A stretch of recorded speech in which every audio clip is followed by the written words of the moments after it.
Magandang umaga sa ating lahat. Ngayon ay August 18, 2024 at narito ang update ukol sa maging ng panahon sa susunod na 24 oras.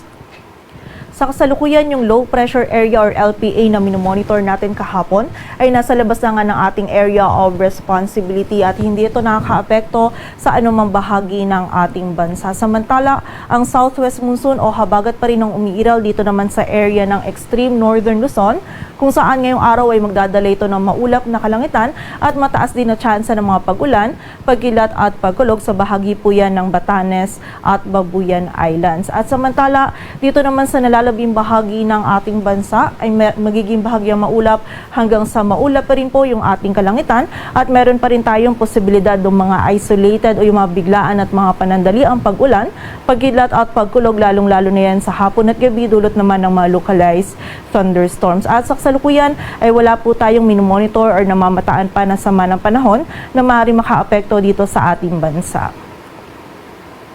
At para nga sa magiging lagay ng panahon ngayong araw ng linggo, makulimlim na panahon o maulap na kalangitan ng mararanasan dito sa bahagi ng Batanes at Babuyan Islands at magiging mataas din po yung tsansa ng mga pag-ulan, lalong-lalo na po yan pagsapit ng gabi, dulot po yan ng habagat. So pag-iingat po para sa ating mga kababayan dyan sa posibilidad ng mga pagbaha at pagguho ng lupa. Samantala, dito naman sa nalalabing bahagi ng Luzon kasama na dyan ng Metro Manila dahil nga po hindi ganun nakakaapekto or hindi umiiral yung southwest monsoon o habagat sa malaking bahagi po ng Luzon, ay patuloy pa rin tayong makakaranas ng mainit na panahon, lalong-lalo na yan sa tanghali.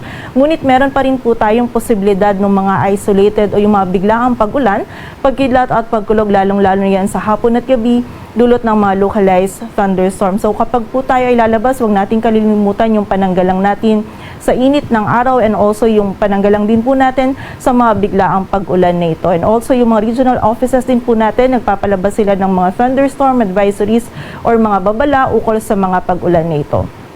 Agwat ng temperatura sa Metro Manila ay mula 26 to 35 degrees Celsius.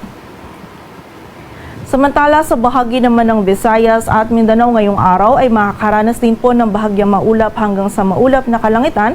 Meron pa rin tayong posibilidad ng mga isolated mga pag-ulan, pagkilat at pagkulog, dulot pa rin yan ng mga localized thunderstorms. And during severe thunderstorms, posible pa rin po tayong makaranas ng mga katamtaman hanggang sa mga malalakas na pag-ulan na maaaring magdulot ng pagbaha at pagguho ng lupa.